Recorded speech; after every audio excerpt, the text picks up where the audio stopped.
Good morning, I'm LaTanya. I'm Frank. And I'm Renee. And we're the Hall siblings, and welcome back to In the Hallway. Now, you know, on today's show we're talking about setting goals. Right. I don't know if you all knew this, but it says Americans expect to complete 42% more than they actually can in any day, any month, any year. So in other words, we're way overworked and underpaid. I can attest to that. We absolutely are. But I think the demands of employers have really skyrocketed. They want more profit, so therefore they're expecting more results. Mm-hmm. And it's the old adage, you know, people think the more you work, the more you're productive, but that's not necessarily true. So when you think about that, Tanya, what is a goal, first of all? Well, I want to know that. You know what, a goal really is just a way of evaluating where you are right now. Where are you today and where do you want to be tomorrow? What things do you want to accomplish? How do you want to move forward in your life? I mean, that's basically, for me, I would say that's what it settles down to. Sure. Do you set goals? You know what, I am a goal setter, but I feel like I don't set goals as well as I should. I get caught up in that 42% extra and feel overwhelmed, and then I wind up scratching everything and have to start over. So, so really setting goals is really to help us not work harder, but to help us work smarter. Definitely to help us work smart. And being teachers, that is something we definitely need to do, because our laundry list is about 100 things every day. When the kids come up to my desk, I always say, they want to sit something and it's like, ah! And I said, don't do that. I said, if do you see these 2 million things Miss Hall has to do? You have to hold it and hand it to me directly, because there's so much that has to be done in the run of a day. And that's why we always as teachers have to have the summer off, because our work doesn't stop until the end of school in June. That's it starts in September, ends in June. 24/7. So by then, you're slumped over for the first month and a half. People think you're on vacation. Recuperating. Thank God they can't call you at home. We'll be in trouble. Now, do you set goals, Renee? I do set goals. I've fallen short lately. A little bit. It's that mid-school slump that, you know, we got to pull ourselves out of and get a second win. So I'm working on my second win. And once I gain that, I'll start back setting goals.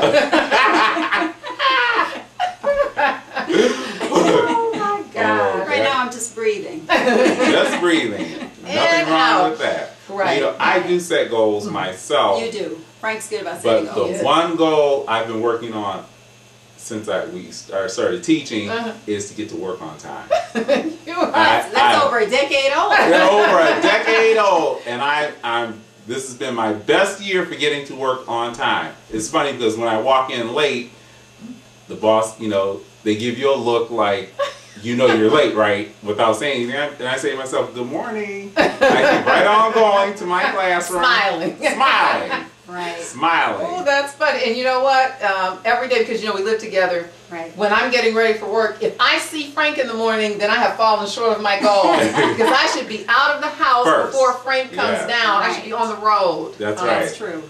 And I've done a pretty good. You know, we talked about this because Frank and I were at the same school a few years ago. Right. Oh my God. It was the worst school year of my entire life. Yes. Okay. It was just a rough year, rough kids, rough everything. And wow, rough drive. It was the whole rough everything.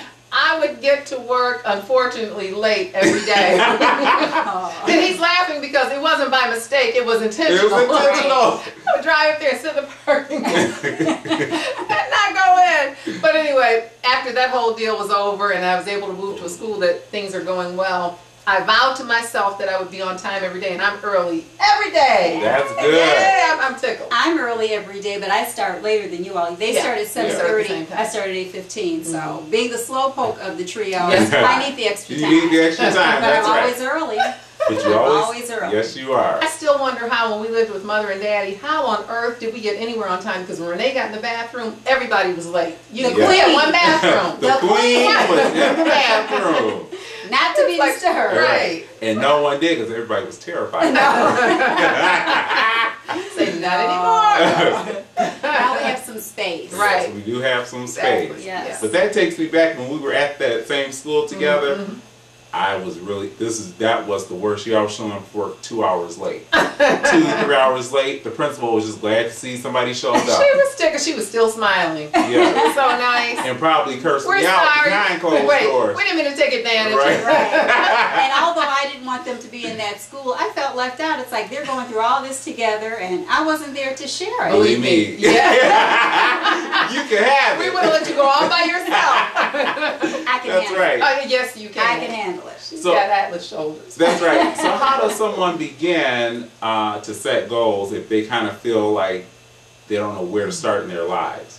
Yeah. Well, that's a good question, Frank. I would think that maybe brainstorming. You could brainstorm everything that you want to do, write it all down, and then kind of categorize it. What's short term, what's medium term, what's long term that you want to do.